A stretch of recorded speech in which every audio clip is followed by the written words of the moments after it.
Você está na dúvida se o seu cliente tem direito à pensão por morte no INSS?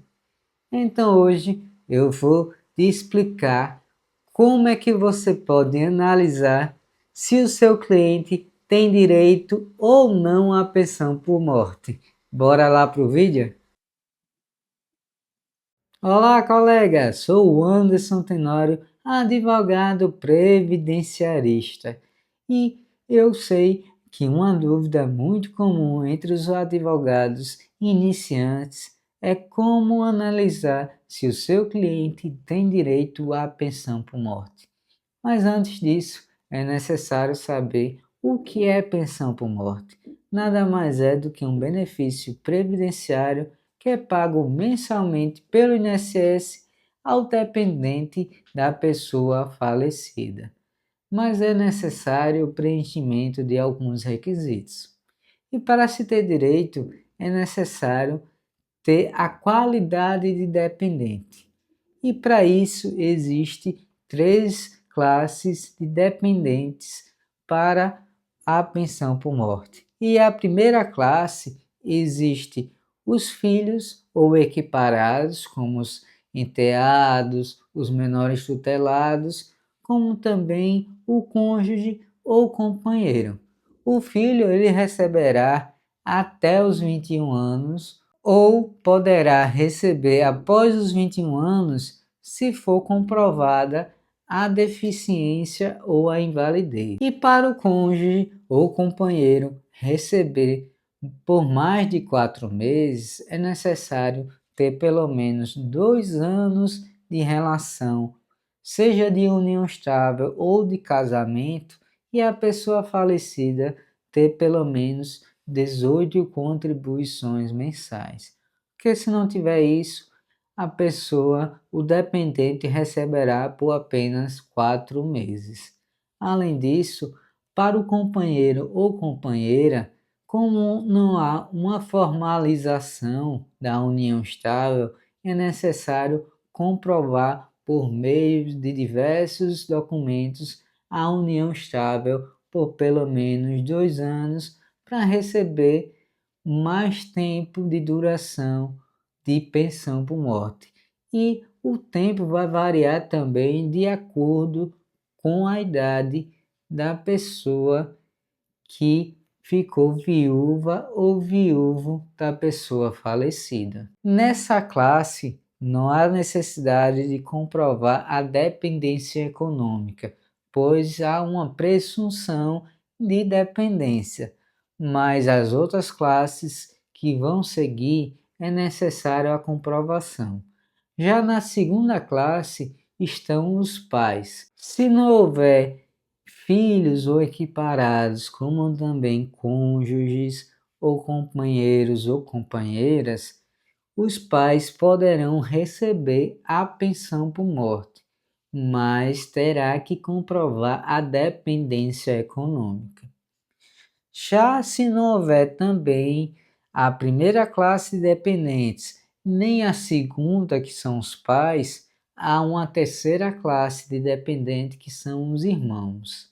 Caso não haja nenhuma dessas pessoas, mas exista um irmão ou irmã e comprove a dependência econômica, essa pessoa poderá ter direito à pensão por morte. E agora que você já sabe o que é o benefício de pensão por morte e quais são as pessoas que podem vir a recebê-lo, vamos para a prática.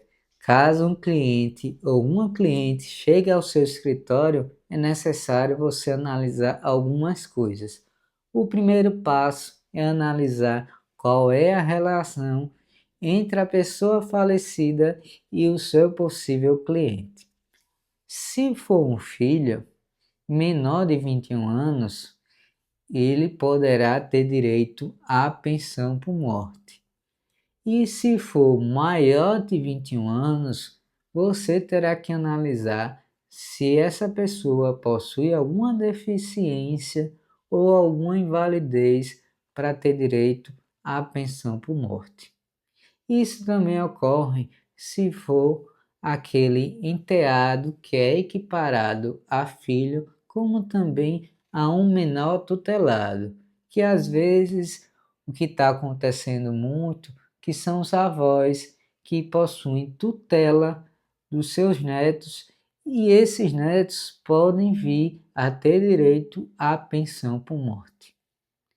E também, caso não seja nenhuma desses casos e essa pessoa teve uma relação afetiva com a pessoa falecida, é importante avaliar se foi uma relação de união estável ou se houve uma formalização de casamento para ter direito à pensão por morte. E se essa união estável foi duradoura de pelo menos 2 anos para ter direito à pensão por morte. Pois se for inferior a 2 anos, o INSS apenas vai considerar o tempo de concessão da pensão por morte por 4 meses. E isso vai dificultar a concessão judicial caso o INSS negue, pois vai caber ao juiz avaliar se realmente havia uma união estável, que é aquela relação afetiva duradoura e pública. Assim, se essa pessoa era companheira ou companheiro ou até mesmo cônjuge, poderá ter direito à pensão por morte. Agora, cuidado nessa situação, que muitas vezes a pessoa falecida poderá ter uma esposa ou um esposo formalmente por meio de um casamento e ter uma relação extraconjugal. E se o seu cliente ou a sua cliente for uma dessas pessoas que teve uma relação extraconjugal, poderá dificultar o recebimento da pensão por morte.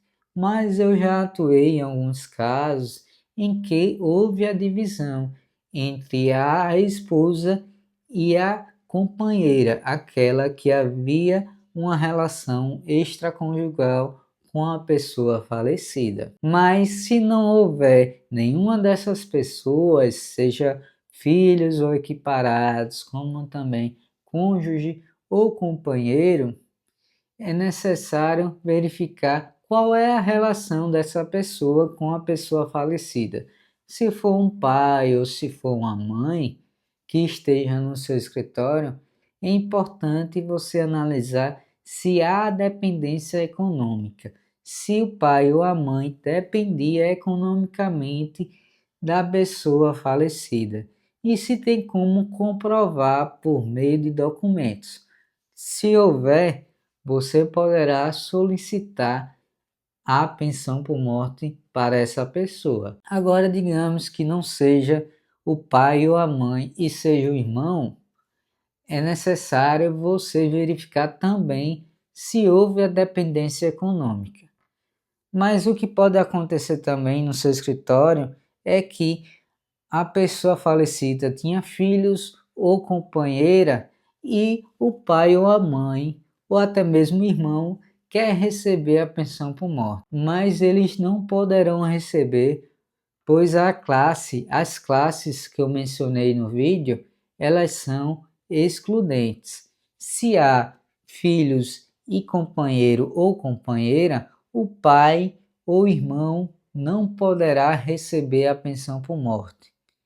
E, por exemplo, se não houver pessoas da primeira classe e existem pais ou irmãos, os irmãos não poderão receber, pois existem pessoas da segunda classe. Os irmãos só poderão receber se não existir pessoas tanto da primeira classe como da segunda classe. Mas e aí? Ficou com alguma dúvida? Se ficou, deixa aqui nos comentários que eu tento lhe ajudar. E não esqueça ainda de curtir esse vídeo e se inscrever no canal caso você ainda não seja inscrito, para ficar por dentro dos nossos vídeos sobre a prática previdenciária.